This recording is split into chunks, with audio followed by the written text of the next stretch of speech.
Hey, everybody, welcome to the Casuals MMA podcast. This is the UFC 260 edition. We got a lot to cover today, from some of the news headlines about Gaethje getting passed up for a title shot. Colby Covington, of course, can't keep his mouth shut. Khabib officially retires, and we got a lot to cover on the pay-per-view event and whether it's even worth buying the pay-per-view event with the title fight that dropped out.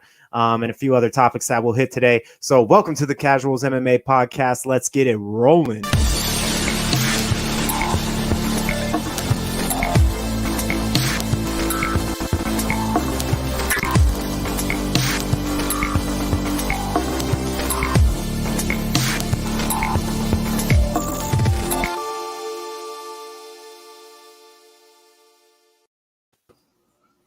All right, and I'm here with my boy Dan, my co-host. What's going on, Dan? How you doing today? Oh, that shit always gets me hype every time, dude. That entrance theme just gets me going for the night. I know. I'm glad that we've brought that in. And you like the little new intro thing that we got going on now too? Get you hyped up for the show? Oh, dude, I love it all. It all looks good. I'm happy we took the time to reinvest and put things together. It definitely, it's always cool to be refreshing and kind of going from there. Yeah, absolutely, man. I'm excited. I'm excited to get going. I mean, I have so many mixed feelings, but about everything that's going on this weekend and the card in of itself. It went from such like a good card to kind of just fell off because of one fight that fell off of here. But we'll get into all of that real quick. You know how we like to start the show. We like to kind of touch on some of the other news and notes around the league. So you know that Justin Gaethje got passed up for the lightweight title shot. So it's going to be Oliveira fighting oh my god, why am I drawing a blank? Chandler. Yep, Chandler. The fighting Chandler for the vacant UFC lightweight title. How do you like that matchup? I'm never a big fan of a technical grappler versus a mixed martial artist / kind of boxer. But I'm excited. I mean, it at the end of the day, from the rankings, it's the fight to make, because Dustin's out of the picture with Conor, I think, for their trilogy. Justin Gaethje got his ass whipped by Khabib. Khabib stepped down. It should have been Oliveira against him. And Chandler came in with a bang, knocking out a really tough contender. So I think it's a good matchup. I'm hoping Chandler can pull it out, as I feel like he'd be more of the exciting title holder and him fighting other opponents versus opponents coming to Oliveira. I don't want to see another Khabib in the title holder position, to be honest. Yeah. Everybody has mixed feelings on that. Obviously, you got to watch greatness when it happens. When you see somebody like Khabib or GSP taking over, a division for such a long time. But I understand the point of other people, man, like yourself, like you're like, I want to see it exciting. I want to see people constantly coming through, having that title shot. To me, I actually kind of like that they skipped over Gaethje initially, only because I think that this allows us for all the matchups that we want while we watch Dustin and Conor kind of, settle their trilogy bout coming, I think, this summer. I think they were originally talking about May, and then they moved it to July, I believe. So that'll be right around the holiday, the 4th of July card. But in the meantime, I mean, why not have Justin Gaethje sit on the side? He can chill out, relax a little bit, watch what unfolds with Chandler and Oliveira, and then he gets the winner of that fight, and then supposedly whoever wins that fight with Gaethje and the winner, the new lightweight champ, would be the winner of the Dustin and Conor fight. So I like it. It just presents opportunities for us to see the whole top 5 of the UFC lightweight division fight for a championship. So I like it personally. So I'm not hurt. I mean, I know it sucks for Justin, but hey, you know what? The way that guy fights, he can use a little bit more time off and just relax and heal up. So, but dude, what about your guy Colby Covington? Can't keep his mouth shut. I wouldn't expect anything less from him. He's just so wild. Did you see his comment that he had? They asked him to come in on a short fight notice. I think it was. Was it for this weekend to fight Woodley again, or no? It was a different. No. They were asking him to take a short fight against. I think it was Kamaru Usman. No, Leon Edwards. Leon Edwards. That's who it was. Yeah, because he also made a comment in that. But he said he was too busy being balls deep in Polyana Viana, a UFC fighter in of herself. Which What are you Woo, gonna that raised some eyebrows there, especially because she has a boyfriend. She came out vehemently denying that. I think the other day, saying no, he's disgusting and that never happened. But that does not know how to keep his freaking mouth shut. Oh yeah, nah. I mean, they were. I was watching a Joe Rogan clip, and they said he really built himself a character like like the WWE, and it suits him. He went from coming all classy, dressing and fancy to now wearing like these cheap piece of shit suits and just being this obnoxious shit talking. Fighter. And the thing is like, people do that and it's just like, oh, they're not that great. But Colby Covington, like they said, can fight. He can put on a show. And he's beaten the best of the best to be able to talk the shit that he talks. Yeah, but you know who that ends up going with? That ends up Chael Sonnen. Yeah. Where like they have relatively boring fights. Colby Covington does not have exciting fights. He'll pin you up against a cage. He'll drop you, or he'll take you down on the floor and just hold you there and just rabbit punch the shit out of you until he scores all the points in the world. So I'm not a big fan of his, but I don't know, man. I just don't like the way that he talks. Like they're so like guys like him and Chael Sonnen just say such outrageous shit. It's really hard to like him. I mean, I've come to like Sonnen after because he doesn't like. I watch Submission Underground and stuff like that, and he got rid of all that crazy talk that he was doing when he was in the UFC. But I just don't like it, man. Especially when you're putting other people's name in your mouth, people that you aren't even fighting, like Poliana, and you're just putting them out there like that, man. To me, that's shit. That's shitty morals, if anything. I mean, yeah, no, but I can enjoy it knowing that it's an act. I don't think he's really like that in real life. But then again, sometimes he does take things a little too far. Like when he was in Brazil, some of the things that he said while he was there to the fans, that was a little bit obnoxious. But, at the end of the day, if you're going to be in the role, play the role. Yeah, but I don't know. There's a line though, and like saying racist shit, like to a crowd of Brazilians, not less. Some motherfuckers will kill you. Like, yeah, dude, that was pretty ballsy. I'm not gonna lie. I was so mad that RDA didn't whoop his ass, man. I thought RDA was going there like with the whole backing of Brazil behind him, and he was just gonna put a whooping on Colby, but that never happened. But anyway, so yeah, Colby's still making headlines, being a douchebag. That's your boy, so I'll let you fight for him as much as you want. I hate him. Khabib officially retires, man. He put it on. I guess you could say it's put on the dotted line or signed when you put it on Twitter, because once you put it on Twitter, it's real, right? It's kind of like it's not a real relationship unless you're a Facebook official. So it's kind of Khabib. He officially retired. He's done. He said, "I'm done. This is for the love of my mother." It was a beautiful tweet, actually. It was something along the lines of, it's hard to walk away when you have the power, the money, you're at the top of your game. But he said that he did it for the love of his mom. His mom wanted him to stop. So, and a lot of people were pretty clear that he didn't want to fight without his dad anymore, man. 30-0 was his dad's dream, not necessarily his. So, it's good. It stinks to watch, see him walk away, but man, he did it while he was in the UFC, man. He did it big. Ain't nothing from you there. No, never mind. No, as far as that, I'm not really too upset about it. I'm not really shocked by it. No, me neither. Like I said with Oliveira, I'm not really too excited about it. I don't really feel like he would have done anything great, and there's nobody else. Yeah. Nobody else for sure. Nobody else, even in the mix of what we see going on now, is even worth it. He already beat all their asses with these. And even like when they're like, oh, in a rematch, McGregor would do so much better. I don't believe that. And I'm a big Conor McGregor fan, but I don't think he would, he had a full camp, and I don't think he would give him a run for his money. So good for him. Retire. If he can come back for the GSP fight, I'd love to see that. But yes, I'm cool with it. I bet you that would be the only fight that gets him out of bed and gets him in that ring one more time, is if GSP ever signed back on. But GSP, it's time. He's almost 40, man. Yep. That's what I was about to say. Time's ticking away. He ain't getting younger, so I don't see him wanting to do that anymore. GSP's very competitive and likes everything on a level playing field, so that'd be very tough for him. But yeah, and then of course you see John Jones. If he's not just the light heavyweight champ or ex-light heavyweight champ, he is also the tweet and delete champ. So he threw some shade on Khabib too, saying congrats for retiring, champ. And he was on a podium, like he was on the bottom podium, like 10 people down with just like his 4 title wins on there. Yeah. I was like, dude, this guy just throws shade at everybody. I understand throwing it, at people that you're going to potentially fight, but throwing it at a guy that's going to be 5 divisions lower than you after you make your heavyweight debut, like, get out of here, dude.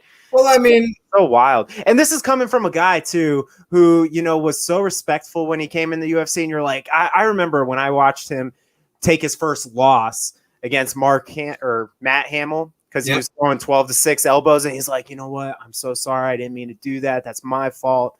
I deserve this. I hope he recovers. You're like, damn, I like this kid. This kid, I'm gonna keep watching him. So now he's just throwing shade every chance he gets. Yeah, but I mean, not to give him credit for doing it or whatever, but I understand, when you've been in there for 10 years and no one can dethrone you no matter what they throw at you, to sit there and say that this guy who's been in the UFC for a less amount of time has won less fights in not as amazing fashion as John Jones has won some of his fights. It's kind of an insult to sit there and say like, oh, now John Jones is number 1 and Khabib is just because he's off the pound for pound rankings after retirement. That's a little bit insulting. So for him to put that out there based upon, him, Silva, Demetrius Johnson, I don't really see Khabib as being classified as a GOAT in my eyes. I mean, he's beat some great fighters, but he's not a GOAT to me. Yeah, but that wasn't the point of like the whole thing, I mean, if that's the shade that he took, I mean, then that's whatever he's looking up and all that stuff. You know what I mean? Like, it was mostly directed towards him just being a great UFC champ. I mean, that was pretty much it. He could have been a GOAT, but I mean, to your point, he never had the title defenses that Anderson Silva, GSP, or John Jones had or anything. Or Demetrius Johnson. Or DJ was the absolute monster. Aldo. But all those definitely up there, but lower than those guys. But either way, like, it was just like, why do you gotta throw shade when a guy's like, to another champ on top of that? You know what I mean? Yeah, no, it's not classy, but yeah. And the other thing I will say too is lightweight's one of the toughest divisions to me in the UFC. I think lightweight and welterweight are the 2 toughest divisions because they are just stacked with the most athletic guys that you can put in a cage, to me personally. But because I think lightweight and welterweight are the perfect blend of size, athleticism, and power, and the ability to have cardio, speed, all that. Like, that's all mixed. Obviously, the heavier you get, the cardio starts to go. People start throwing heavier hands. Lower you go, it's more cardio based. But that seems to be like those 2 divisions right there seem to be like perfect. That's where, you have just the core strength of all those attributes. But anyway, so that's John Jones. That's pretty much all of the major topics I wanted to touch on. That was kind of the hot topics that are going on in the UFC this week. Anything else that you want to touch on before we move on to our one thing I mentioned on the JP show that I think everybody's pretty excited about is they named 2 pay-per-views with full packed arenas. One here in Jacksonville and one coming up in Houston. The one in Jacksonville, I think, is headlined by Usman versus Masvidal 2. And then I believe the one that's going to be in Houston, actually, you know what? Don't even say I believe. I don't know who that's going to be. But what I thought was pretty cool is who was it? Called out Jeff Neal just the other night after a great win. Jesus Christ, what's his name? His name is escaping me. Who's Jeff Neal that called out somebody? No. He had a knockout win on Saturday night, and he called out Jeff Neal because they're going to be in Texas. What's his name, man? Oh, God. Hold on. Give me a second. Actually, yeah, it's right here. Never mind. It was Max Griffin. So he had called out for that. Called out Jeff Neal, and I thought to myself, man, that's gonna be that would be an exciting fight, especially after him having that superb knockout on Saturday night. Yeah, dude, Max Griffin looked good. He's always up and down, man. He's a guy. He's very athletic and he's strong, but he seems to trade wins and losses. Usually the losses at the most inopportune times, but I love Max Griffin, man. That'd be a Like fun you say fight. that every time he's on a fight. But yeah, but I don't. I feel like Neil. That's such a drop down in competition for him. That dude's on his way up, not down. You know what I mean? Like He lost a pretty big fight to Thompson. You know what I mean? So yeah. But yeah, that's pretty much it. I'm excited to have the full crowd back in the UFC in Jacksonville, nonetheless. Why wouldn't they bring that down to Miami for Masvidal, man? What the hell? Why aren't they doing? I feel like Miami is a little bit more quarantined than up in Jacksonville. So I don't know. I feel like our whole state is open. nah, not Miami. Miami's not. Dade City. Still? Nah, their schools are still shut down. I think I just saw in the news the police were throwing like smoke bombs during spring break for curfew. So yeah, Miami's a big city. I think they're still keeping the bigger cities a little bit more on reserve. New York City, Illinois, LA. They're being reserved. Dana's never liked coming to Florida, man. He's never liked coming to Florida because he's had some bad experiences with the boxing commission, who obviously does the judging and all that stuff. Not that they're any worse. New York has been horrendous historically since they've gone there, but whatever. Oh my God, yeah, man, they've made some really bad calls. Yeah, they have. All right, so let's get into it. We're going to talk UFC 260. Is it worth the money, man? We've had a fight fall out. We have such a small prelim card. We're going to really get into this here in a minute. Also note, we're going to do our DraftKings probably on Thursday this week, so we're bumping everything. Hey, if Khabib can illegally stream, I can illegally stream. You hear that, Dana? Oh God, actually, I saw a great statistic. Let me see. Thank you for bringing that up because I want to show you something that I saw. Yeah, because ESPN and the UFC was making a joke about it. Khabib was sitting next to Dana on Saturday night filming the main event fight on his phone. And like, arrest him, Dana. So let's bring this up real quick because I've mentioned this a few times since the ESPN deal. One, I do like that the UFC is working with ESPN. They're the biggest sports broadcasting network on the planet. If you want to grow this sport, that's the way you got to do it, is on ESPN. You got to get more eyeballs on there. But my problem has been with the freaking pure cost of this and what this is costing fans. I also think that this comes. Actually, I'll get into that in a minute. So I saw this great little meme that somebody posted up on there when Dana White was again complaining about streamers. Well, Mr. Dana White, UFC Fight Pass, $9.99 a month, ESPN Plus, $5.99 a month, which you do have to buy pay-per-views now if you haven't been doing that.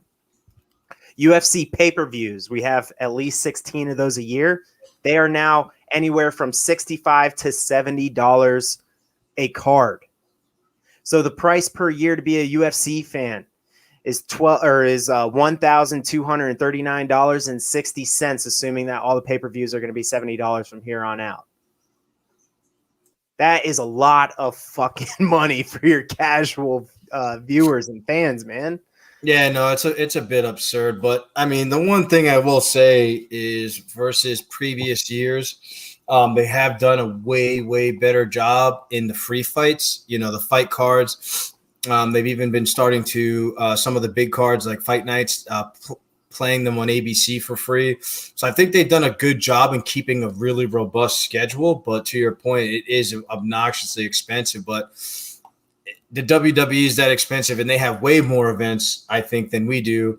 Boxing is still extremely expensive, so they're just sticking with the Joneses. But they're such a big organization, they should drop the price a little bit. But you can even say with boxing, like, how often are there the big fights every year that people actually want to tune in for? You know what I mean?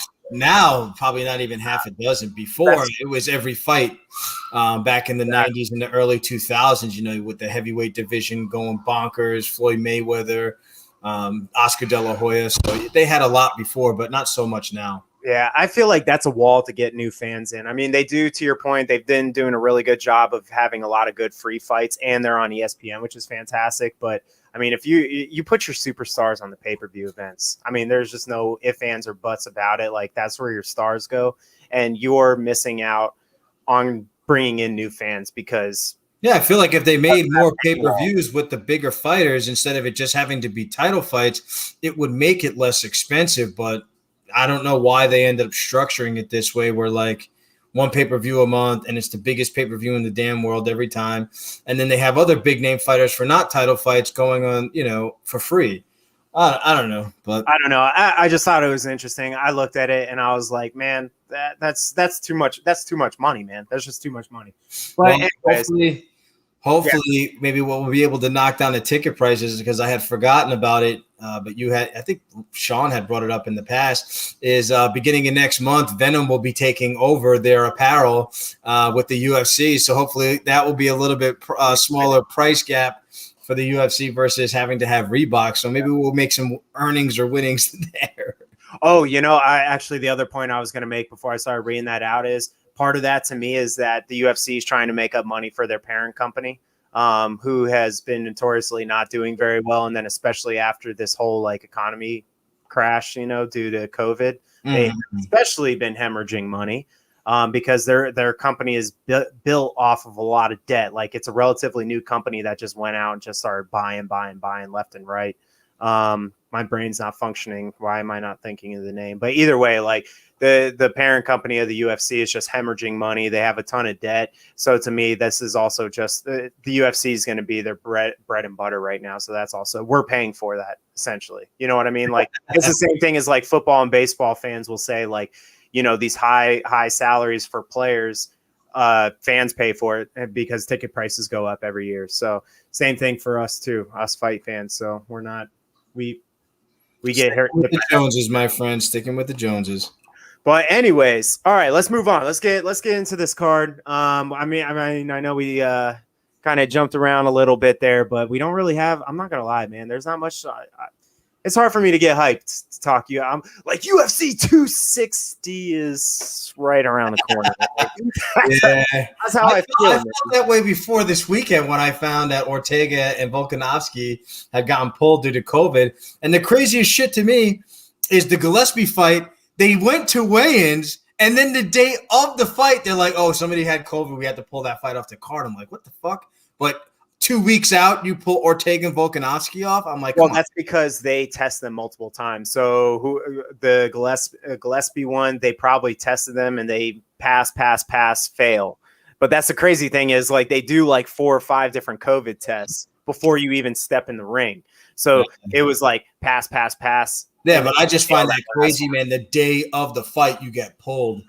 Oh, that sucks, but it's happened. It's happened a bunch, and it sucks. So, for those of you that don't know, Volkanovski tested positive, so we hope that he has a healthy and strong recovery, and that he doesn't get too sick from that. But yeah, we don't need no other Kamzat crybabies over here. And Ortega was pretty cool about it. He reached out and said, hey, he sent his wishes over to him and said, man, I hope you get back. But man, it does have a long-term effect on people. We've seen fighters that have gone out with COVID and they haven't been able to return because of the impact on their cardio, on their respiratory system that COVID has had. So man, I really do genuinely hope that he gets better faster. That's a fight everybody wants to see. And I really feel like that just, it took the wind out of this pay-per-view a little bit. When you're thinking about paying $60-$70 this weekend, it really even though the headliner is obviously the main draw of this one, and you're like, that's what I'm really paying for. At the same time, you're like $70. Oh, UFC. Dude, at this point now, it's Stipe Ngannou. I'm going to argue with on that. I think the banger was going to be Volkanovski Ortega. If after you saw that Max Holloway fight with Ortega, after you see the 2 fights with Max Holloway against Volkanovski, I think these two bring a different type of game. I feel like Ortega would have been a little bit more poised, and it would have been a banger, and they would have been both good on the ground. So I felt like this one would have been a real banger out there. Yeah, and let me specify. Obviously, like I said, the main thing that you're paying for Stipe versus Francis, 100%. I was just saying, when you're thinking about that extra $10 you're spending this year because the prices have gone up, you're like, ooh, but you don't have that second title fight on there anymore. Now, there's got to be 2 or 3. I'm not paying for any less. Yeah, it's tough. But let's go. I mean, there's really nothing. I was looking through. the undercard. There's not really anybody here. There's really not a reason to talk about it. Like you said, I think you made the best point earlier. It's a matchups card. So if you're a real fight fan, I definitely tune in, or at least watch them on replay. But I wouldn't sit there and say, hey, miss dinner over, leave the bar early and get home to watch the fights, or go to the bar early to watch the fights, I wouldn't recommend that for the undercard on this one. Yeah, there's not too much going on here, man. You know what I mean? So I mean, you have a couple guys trying to hang on to a couple guys and girls trying to hang on to their contracts.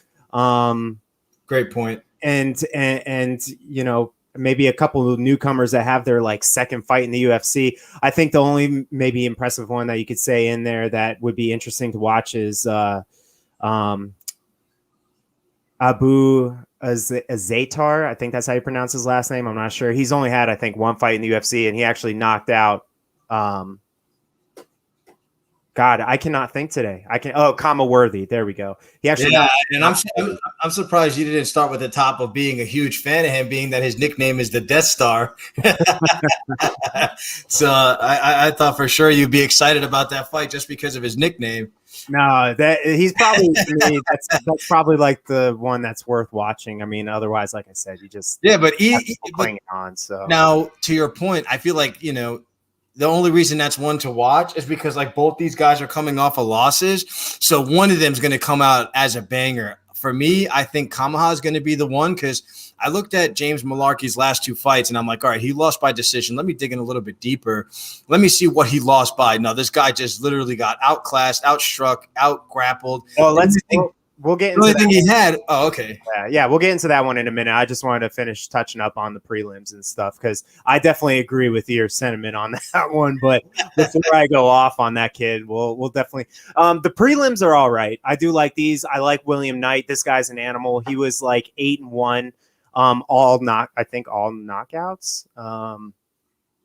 I think even his one loss was he got knocked out. So I think he was like 8-1, came into the UFC, won his first fight. So the guy's 9-1 with 8 knockouts, like I said. So that's pretty damn impressive. Alonzo Menafield is pretty damn impressive too. He got stopped by OSP in his last outing, but he's still fun as shit to watch.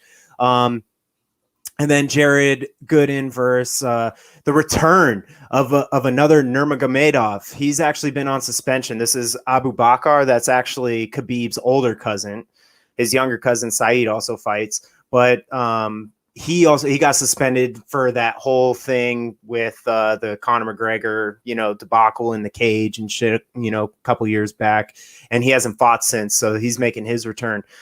So I mean, you have a few things, but even then, like the prelim itself on UFC Fight Pass, there's only 3 fights on there. Mm-hmm. So on the early prelim, which both is weird enough is on the Fight Pass. Usually the prelims are on ESPN unless that's an error. But even the early prelims, I mean, you got 4 fights. Nothing's impressive there. Prelims, you got, 2, maybe 3 fights that look all right. But I mean, man, there's not a lot on the prelims here. Do you have any closing comments, or do you just want to kind of get right into the main part? I think we've already made it clear how undersold and valued these fights are. I feel terrible because these guys put a lot on the line to get prepared, but there's really nothing to like bring to the top and be like, hey, watch out for this or watch out for that. I don't even think Dana's going to do his monthly, like, oh, who's to watch? Like, if you don't know, now you know. Yeah. It's just like, there's no one really to know. Yeah. And I mean, hey, that's not to say that you're not going to have great fights. Like, these could all be knockouts and everything. But my point is, like, there's no larger implications here. You know what I mean? Like, you can't build it up. You can't build it up. There's nothing here. There's nothing here to be like, this is the bigger picture. This is the guy that you have to watch, or the girl that you have to watch going forward. It's still too early for some of the newcomers that are on there. And like I said, for everybody else is like, whatever. I don't give a shit. And then, I mean, for the first 2 fights, even on the prelims, it's striker versus grappler. And that those can, whatever, those can turn into whatever. But anyways, let's get into the main card. Main card itself, short, man. They I think because there's so few fights on the prelims, we only have 4 fights right now designated for the main card, since Volkanovski and Ortega dropped out. So I know that you started touching on it. Why don't you intro us into this first fight on the main card, and then let's talk about it a little bit. Yeah, so I can't sit there and say like, hey, as most UFC pay-per-views, this is a banger kickoff. This one, like I said, I think it's going to be a good fight. I think they're both going to come in with a really tight game plan. This is one of, I think, I think one of the 3 fights where I feel like somebody's going to get their contract cut if they lose. And on this one, I think it's either which guy in this fight. They're both coming off of losses. But to start from the top, as usual, the betting odds on this one is Malarkey at a plus 115 versus Kamahata minus 145, which I pretty much agree with that if you're going to go based on the betting odds. Malarkey, he trains out of Magnus Martial Arts after the past 10 years and recently moved his camp over to Central Coast MMA out of West Gofford. And, the only person that's really known that came out of that gym was Ross Pearson. I think he was a pretty good UFC fighter. I mean, he didn't really move up the rankings. But for me, I felt like he was always like on the lower card or maybe on a prelim, but he always had, some pretty good banger knockout fights. Yeah, he did. So I can't really say he's coming from a great camp. The last 2 fights he got, as I said earlier, he got outstruck, he got outgrappled. The only thing he brought to those last 2 fights was takedowns, and that didn't get him anywhere. I mean, he was outstruck almost like by 50% in his last 2 fights. So I don't even know why he's on this card, to be honest. I feel like he's just there for cannon fodder for Kama Worthy, man. Like, because Kama Worthy was a big prospect coming in, and I don't see any way Jamie's gonna win this one, man. Like, he's gonna be outclassed. I mean, he might be an inch taller than Kama, but he's not very athletic looking dude, man. When you watch him fight, it blew me away because I watched some of his UFC fights. Or his 2 UFC fights, which Jamie lost. So to your point, like this is winner get booted for him, to me, because he's only had 2 fights in the UFC. They were both bad losses. They were very ugly. I was shocked to go back because I never really done research on him, other than I watched his two first UFC fights. He has a ton of TKOs. I was like, holy shit, which is damning. All I can say is I don't think his competition prior to the UFC was very tough, because from what I saw in his striking, I was like, Kama's going to knock him out, dude. Kama's faster. He's stronger. Other than Jamie, I see going for the attempt to try and take him down and out wrestle him. But technically he's a striker. I don't see that advantage for him in the stand-up, man. He does some poor technique. He moves his head forward before he moves his hand. Kama's going to hit him hard. He has some looping punches. Jamie does. This is all in regard to him. I don't think that he has the ability to take over control of the ring. His footwork is ugly and sloppy. To me, I think this is just an opportunity for Kama just to roll him, dude. Yeah, so to your point, and on the flip side of the coin on this one, to your point, I think Kama's going to win this fight. And on the flip side of that, I feel that this is kind of a stepping stone fight for him. He was a hot prospect. He may have, fell back based on, the highlights of UFC. Like, he just couldn't, withstand being in there, and, he just maybe choked on nerves. But I feel like this for him is kind of like, hey, why don't you take this fight, get yourself back on the win on the win column, and let's see where we can go from there. But I don't think if he can't pull off a win, I think they're going to write him off too after this one. I don't think so. Kama Worthy, man, if you think about it, like, he had a knockout win over Devonta Smith, which is another great prospect. I love that kid. I just say because of his losing streak, He only had one. UFC is cutting people off really quick. Are you talking about Kama? Yeah. Kama's only lost one fight. No, he lost his last 2 fights, I believe. No, he only lost his last one. And correction. So I said that guy on the early prelim was the guy that Kama lost to. That was not correct. They have the same exact last name. I don't know if they're brothers or cousins or related. He got knocked out last by Azatar. So I don't know his last. Yeah. Ottman Azatar. So, but the other thing too is you could say he got caught on that one. Even though Azatar is a fucking monster too, man. I've looked into him a little bit, but either way, disregarding, like, he has 2 notable wins over Devonta Smith and Luis Pena when he first got into the UFC. I think that's very impressive. Pena's a good fighter, yes. Yeah, Pena's a good fighter, and Pena was actually looking good in that fight until he got tapped in the last round. But Kama just looked so much physically bigger than him. He just manhandled him there at the end and ended up getting the choke. But I think this is, to your point, this is just to get him back on track, man. If I couldn't believe that the odds are this close, like, if I was Worthy, man, I'd be upset. I'm always Worthy, whatever. But I meant like just I would be upset, man. Like I don't see anything from Jamie, who's coming off of 2 losses, and to me is on the chopping block. Like I don't see why this fight is as close in the odds. I don't know what the hell Vegas sees in Jamie, but I think that Kama's going to roll him. So we might start out the card at least hot. If we only have 4 fights, baby, let's start it hot with a knockout. No, that's what I'm shooting for. That's why I said I feel like both of them are going to come swinging for the fences, knowing where they're coming from. And plus, it's, the main stage kickoff. Everybody always wants to prove something on the kickoff of a pay-per-view. So, it could be a win or lose, but I'm putting my bets on this is probably going to be a worthy knockout here. Yeah, for sure. I love it, man. There we go. See, I learned something from you every now and then. You know what I mean? Puns in there, baby. Gotcha, bro. I wish we got paid for these puns. Yeah, like memes, right? That'd be sick. Awesome. All right, why don't you roll us into the next fight? Yeah. So my point on the last one. This is our second of 3 fights where I feel like contracts are on the line, or to Ryan's point, heads are on the chopping block. You got O'Malley versus Thomas Almeida. O'Malley's coming in at a -250 versus Almeida at a plus 210. And, for further clarification, Sean O'Malley is a hot shot in the sport. Even though he had a loss, he was the first one this year to take a loss and to actually show the UFC that calf kicks are the way of the future. So for me, I don't feel like the hype train is dead on him. But for Thomas Almeida, he has lost quite the amount of fights. He's on a 3-fight losing streak. And when he lost big. So for me, I feel like he has to prove something. And once again, this is kind of a stepping stone fight for Sean O'Malley, as the UFC has been known to do for him, because, they feel like he brings a lot of smoke. So I'm excited to see Sean O'Malley come back, see how he adjusted from that calf kick loss to Marlon Vera, and see how he comes out. Has he adjusted his game?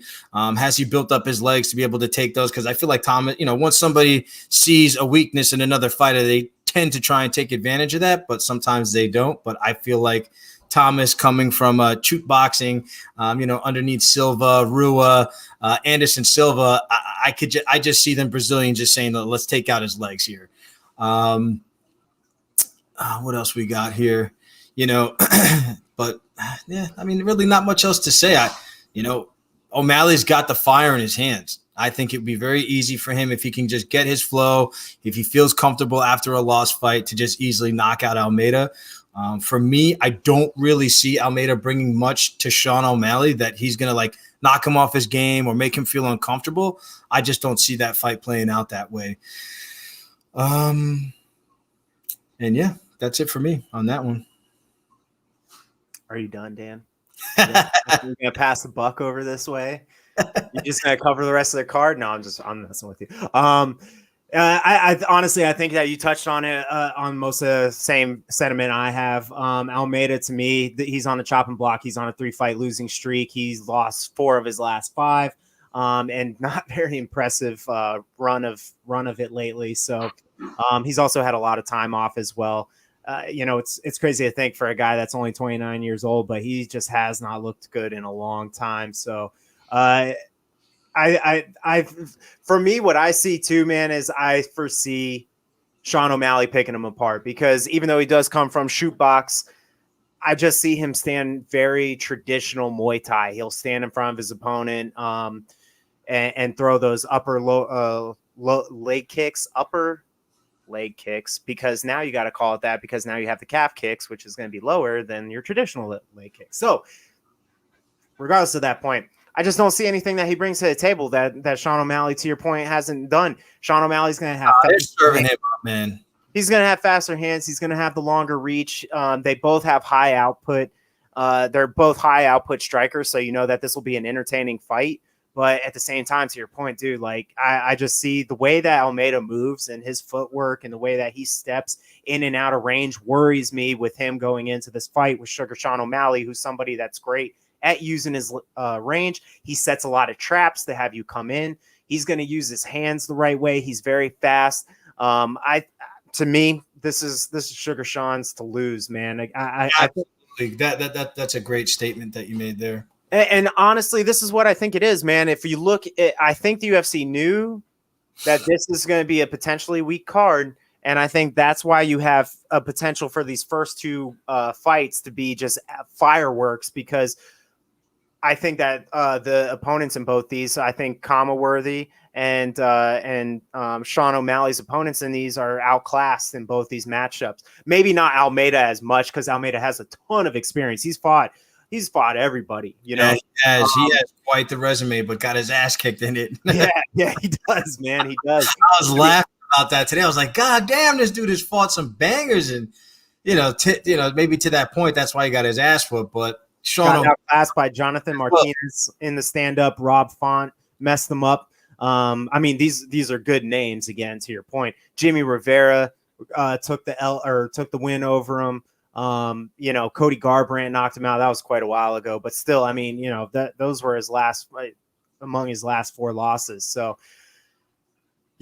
I just think that Sean O'Malley is just going to be able to go in there and do. But at the same time, the UFC is trying to get Kamaworthy and trying to get Sean O'Malley back on track. I do worry about Sean O'Malley a little bit, just because the way he went down, it looked like he blew out a fucking like ACL, MCL, like the whole 9 yards. And then you just find out like he pretty much just went down due to pain. So either way, I don't think that there's anything else that we need to touch on this one. If we were running through not much crap. Go ahead. I just wanted to say I give a lot of respect to the UFC for respecting Sean O'Malley's need to grow within the organization versus like knowing he's a great fighter. He's going to draw a great crowd and people love him, and not putting him out there to like lose that clout around him. They saw that he lost to a good fighter, and they're like, hey, let's keep building him up. Let's reset. Let's build him up. Because I think we said that when he first entered, like they're going to give him a couple of touch-based fights. Because I was arguing with you and Sean about like, give him the big ones. And you're like, no, let him build up. Let him rise up. And I think the UFC has done a great job sticking to that, and not just, putting him out there, letting him get killed, and then just throwing him to the wolves after the fact. And I respect him for that, because I really like Sean O'Malley. I just think he needs to learn a little bit. He needs to work on, do some leg presses and stuff, and keep on keeping on. Leg presses and calf raise. Yeah, maybe numb those nerves down there in that calf. Yeah, you know what I meant. Him and Conor McGregor need to get together. You know what I mean? That's brutal. Real quick, I'll run over some stats. Both guys have insane output. Landed per minute is 6.93 for Sean O'Malley. That's got to be like at the top. I think Corey Sandhagen was at one point like 9 or 10, but almost 7 is insane. And then Almeida's at 5.66. Both those are like insanely high output ratios for striking. Significant strikes. I think this is where you start to see the difference is the percentage. Sean O'Malley lands 58% of his strikes as significant strikes. And then Almeida's at 45%. Absorb per minute, we look at 4.21. These guys are actually pretty close here. 4.21 for Sean O'Malley and 4.65 for Almeida. And their defense is almost identical. I'm sounding like Mike Goldberg. Is almost identical at 66% for Sean O'Malley and 64% for Almeida. Grappling, there's really not much there. Sean O'Malley's got a submission, submission or two under his belt, I think, in the UFC. But yeah, man, like that's pretty much it. So I think that we've covered that one. We're pretty much good there. Any closing comments before we move on to the next fight? No. And thank you for the ad on that. I think that was absolutely, bro. All right, man, bring us in. You do a good job. Bring us into this co-main event. The third of the 3 fights that I feel like people are on a chopping block, and someone's got something to lose here with the contract. And for me on this one, that's going to be Tyron Woodley. Love him. He's been a great welterweight champion. But he hasn't done it for Dana White. He hasn't done it for the fans. I know you're one of them, Ryan. For me, I love him. I think he's great. He's coming into this fight. And all this is Bovado. I'm sorry, I didn't say that at the top. This is all Bovado betting numbers. Woodley's coming in as expected at the plus 205 versus Luque at the minus 265. I didn't think it was going to be such a large gap, but based on Tyron Woodley's losses, I can't really sit there and say, hey, I need to make an argument for this. And Woodley, he stuck to it. Rufo Sport, American Top Team, also known for the rising star, Anthony Pettis. He fights out of there. He didn't change his camp even after his 3 losses, so respect to him for that. But he is coming off a 3-fight losing streak. 1 to Kamaru Usman, 2 to Gilbert Burns was a brutal beatdown. And then unfortunately, sadly, in September of last year, he popped the rib out against, his arch nemesis, Colby Covington, which was pretty sad. So I am a little bit concerned that he may have not given himself enough time to recoup from that, back-to-back training camps and maybe not allowing that to heal. But for me, I just feel like this is his last straw, even after some great wins over Koscheck, 2 wins over Thompson, Till. The guy is just a savage. I just think his prime and his time is up. For me, he's one of those fighters that I'm like, hey, just ship him over to Bellator. Maybe he can do some things over there. I hate to say it, but I think his time is up. And if he proves me wrong, fucking A, let's go. Even though I love Vicente Luque, but for me, I'd rather see Vicente Luque win this fight, coming out of Serrato MMA, fighting out, with Burns over there. I'd rather see him, now that he's in the top 5, take a win on this and maybe see him go against someone like Neil Magny or or Gilbert Burns. I don't think he deserves a rematch against Thompson. Thompson's probably most likely going for the title. But that's where I see kind of both these fighters. As far as the fight goes, I think this is going to be a fucking banger. I think Tyron's going to be looking for the knockout, and Vicente is just that durable, nonstop, extremely great stamina, just throwing punches and everything that you can think of out there, even the kitchen sink. So I think this is going to be a banger. Somebody's going to get put out, whether it's on the ground or on the feet. Bro. So I'm excited for this fight. Bro, I'm doing for the effects. You're so wrong, man. You're so wrong, man. You're wrong on every level. You know why? Because every time I put my faith in Tyron Woodley, he is disappointing me again and again and again. I think I was right against it in the Till fight. I think we were talking back then, and I was right with the Till fight. After that, I crashed and burned pretty hard. Yeah, but Till's another dude, man. Like, he's another guy that, like, he can just not do anything for a whole fight. He moves a lot. He'll bounce in and out of range, but he'll have a tendency to not fight. Woodley has looked horrendous in his last few fights. I picked him originally over Kamaru Usman because I was like, he's got better hands. If you consider both their wrestling even, I think that Tyron, he looked so flat. And ever since then, he has looked like he has not wanted to fight. He has looked so unmotivated. It is absolutely ridiculous. And even his title defenses never impressed, man. He you can almost understand where he had the standoff with Stephen Thompson in the first fight. You can almost see that because Stephen Thompson is a tough puzzle to get. And he almost ended up winning that one in the last round because he got the knockdown with him. But then in the second fight, he didn't do shit again. Yeah, no, I don't know what it is, man. It's crazy because, like, you can tell he still has that hunger. You can tell. No, he doesn't. He doesn't have the hunger. Saying, like, when he interviews and things like that, like, he still sells himself. Not, he was never a really great bullshit talker, but he still showed that he had faith in himself. But when you saw him in that ring with Gilbert, not so much with Usman. Usman was like, dude, Usman was a beast. Gilbert Burns, it was like, dude, why don't you just throw him in the towel? Have you seen Tyron Woodley's UFC picture? No. Have you seen? Let me show you this thing. Look at that. Look at this UFC picture. Can you see it up? Yeah. Look at that face. Look at this face right here. Does that look like the face of a guy that's motivated right now? That looks like the guy that's like, you know what? I'm ready to go to Bellator. I'm done with the UFC. I'm tired of this shit. Make that point, yeah, but dude. He has not looked motivated for any of his fight. Like, how do you not get motivated for Colby Covington? He looked so flat in the Colby Covington fight, too. How do you come in flat for Colby Covington, of all freaking people? You guys have been shit-talking each other for literally years, and you just looked horrendous. He looked terrible for the 5 rounds. I think him getting his rib cracked was mercy for him getting out of there. Like, he cracked his rib. At least he didn't get knocked out. Like, he looked terrible against Gilbert. He looked terrible against Colby. He looked terrible against Kamaru. And I can go on forever. I'm not impressed until he actually comes out and looks like he wants to fight. I'm going to pick against him every single time. So what do you think Vincent is going to do here? Oh, he's just going to go out and bang, dude. Like Vincent knows one thing, and that's how to go out and bang and fucking fight, man. Like he's an animal on the feet. He's coming off of knockouts with Randy Brown, Nico Price.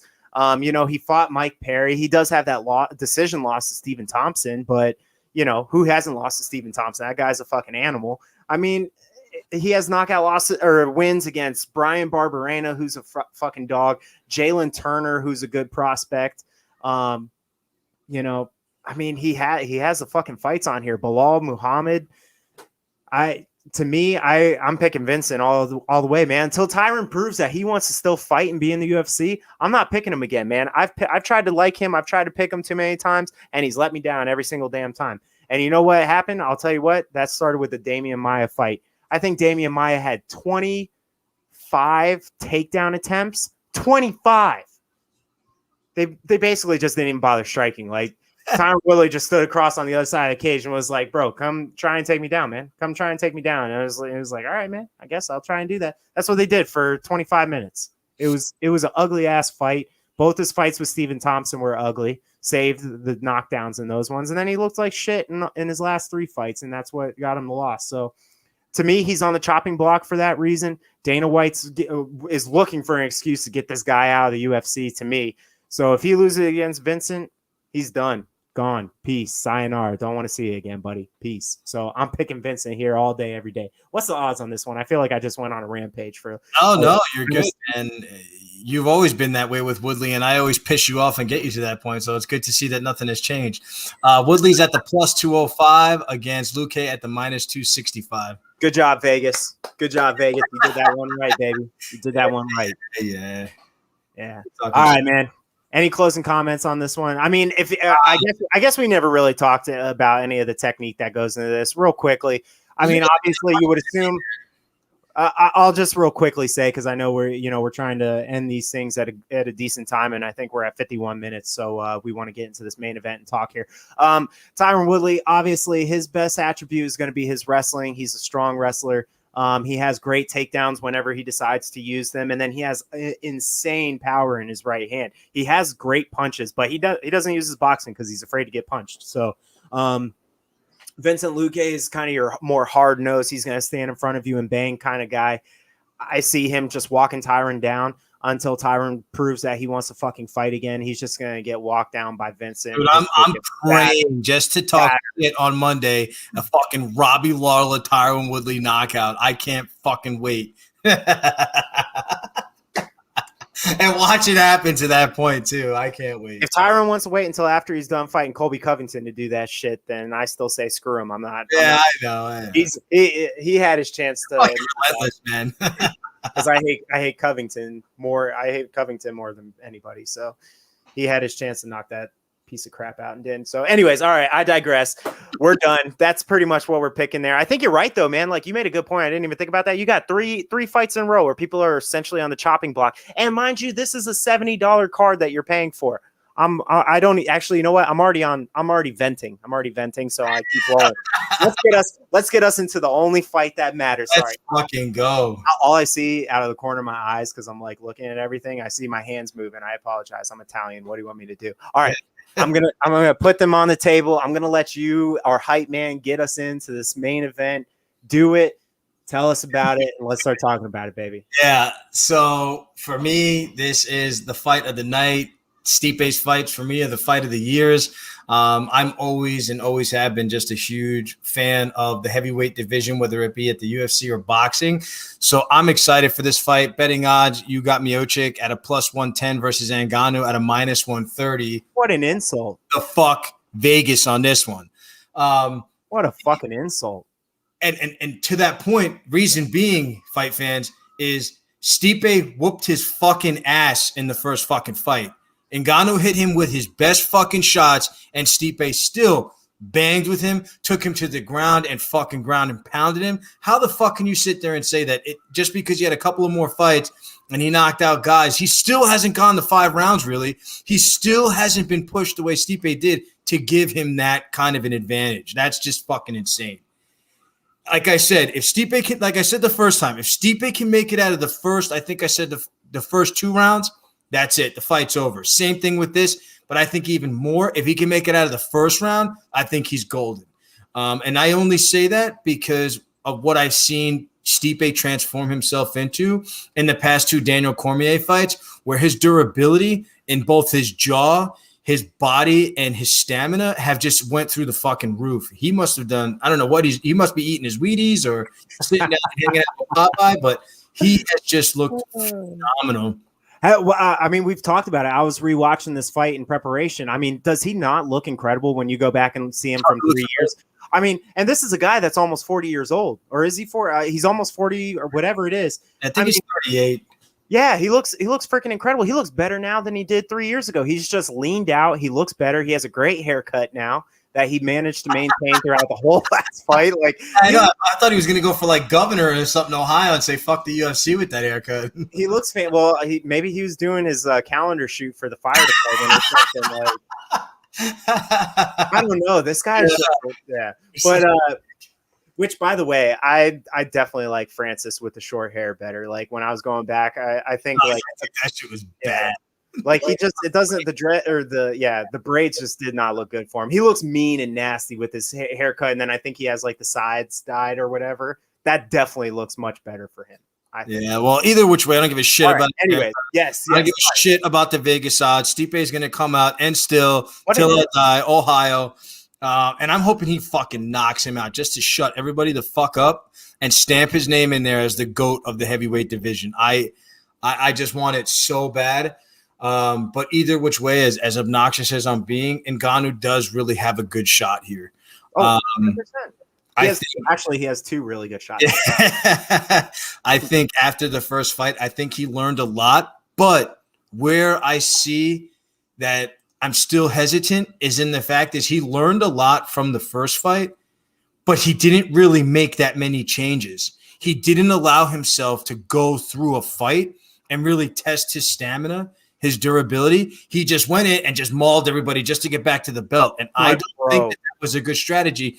Who's one of the fighters, Ryan? I know you would know that, like, has lost a fight and they said, look, let me take Conor McGregor's one of them. And there may be another one where he's like, I'm going to come in with Dustin and I'm going to let the rounds go. I'm going to get some wins under me after I had a quick win. Like, I need to know that I can still dance for 3 to 5 rounds. Mm-hmm. Francis didn't do that. Is there any other fighters that may have taken advantage of that after like a first fight, realizing like, hey, let me get myself a couple of more rounds underneath my belt?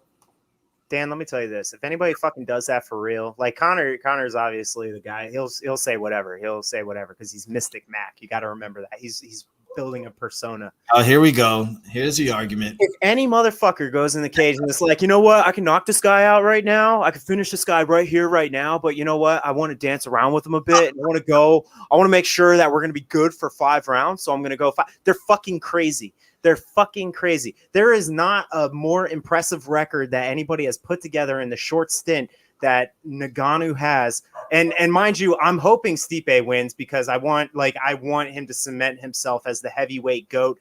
I want to see him fight. But I think Francis is eventually going to be heavyweight champ, depending on a few factors, including some incoming John Jones. Francis Ngannou is levels above everybody else in the division that's not named Stipe Miocic, right? But I mean, come on, dude. Curtis Blades, knockout, round 1, 45 seconds. Cain Velasquez, Cain shouldn't have been in there. I don't know what the hell the UFC was thinking.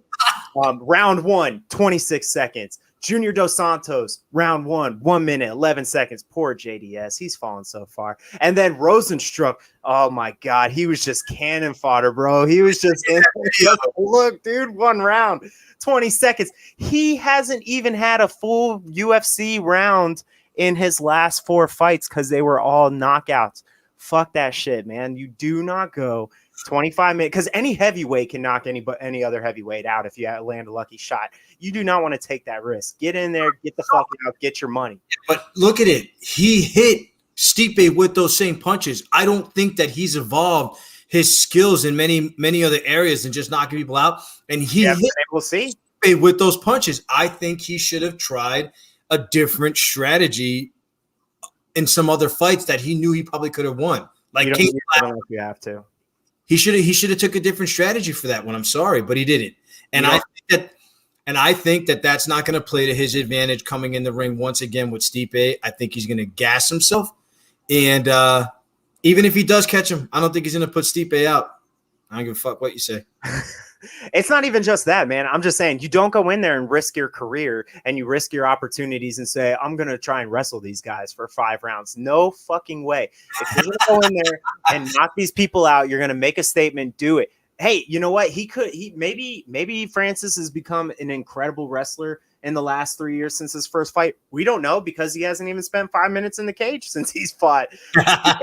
But I will say one thing is, even though he did it sloppy. I mean, he technically did make it to the end of the round, 5th round with Miocic. I mean, he did make it there. I mean, he can go 5 rounds.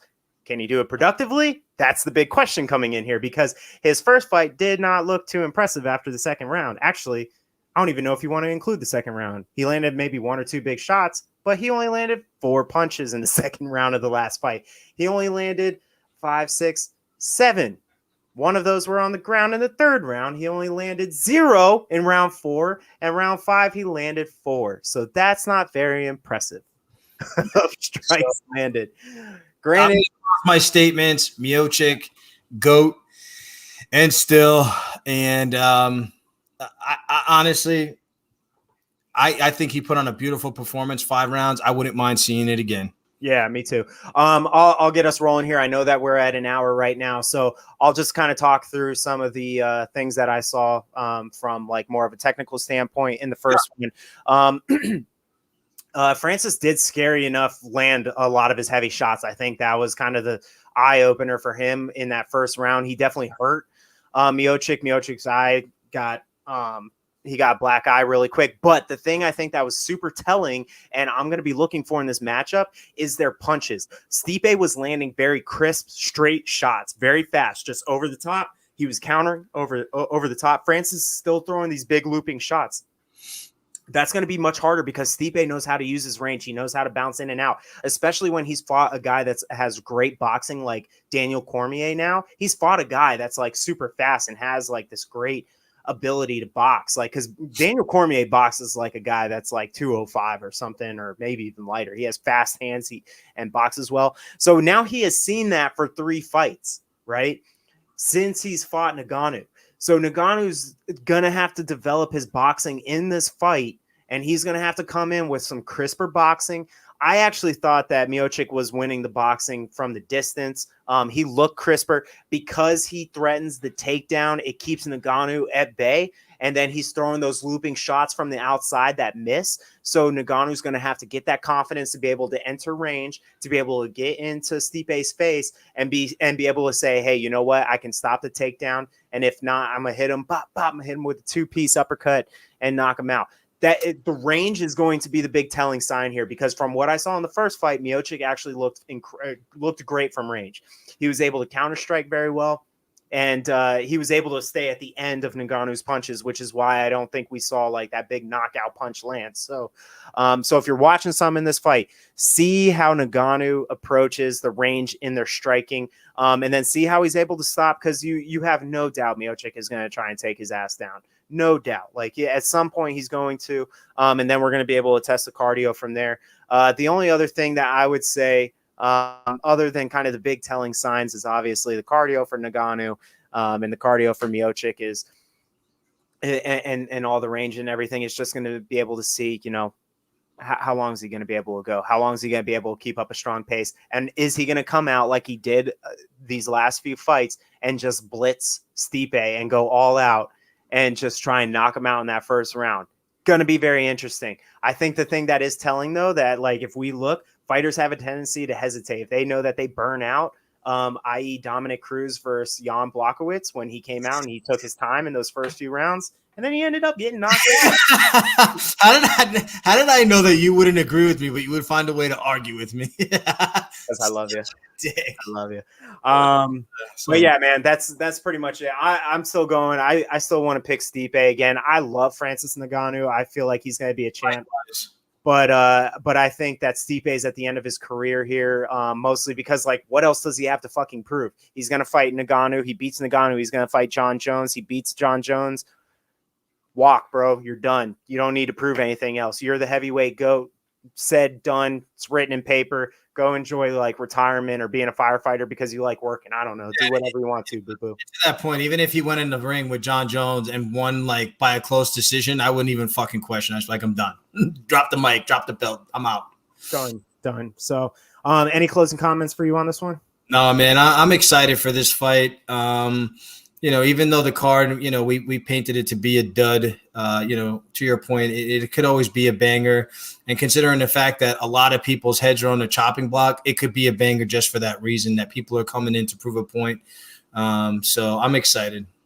Yeah, hey, you know what? It's the UFC. It's the fight game. Even though there's not a lot on the line for some of these other fights, it's always fun to watch, man. Sean O'Malley's fun to watch. Kama Worthy to me is fun to watch. Vincent Luque is always fun to watch. So, whether or not it's worth your $70 is up for you to decide. But let's say it for what it is. Sean always used to say this too when he was co-hosting on here. He would always say like, your $70 is worth what it is to you, and to most people, it's just the main event anyways. So you're paying to see Stipe and Francis, and I think it's going to be a hell of a fight regardless.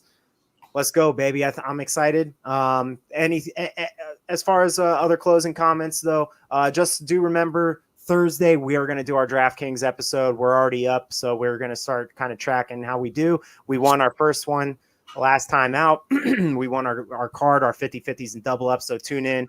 We're doing our chase to $100 from our $5 initial entry fee. That's $100 in winnings, by the way. So, but yeah, man, other than that, that's it for us. Thank you guys for joining. Catch me on the JP show tomorrow at 3:45. Yes, catch Dan. Dan's doing an awesome job on the JP show, man. Tune in, listen to him. He's on the radio. You can catch us always on fanstreamsports.com, and that's where you can catch replays of the JP show and the Casuals MMA. Thank you, everybody, for tuning in. As always, we appreciate you. We love you. Peace.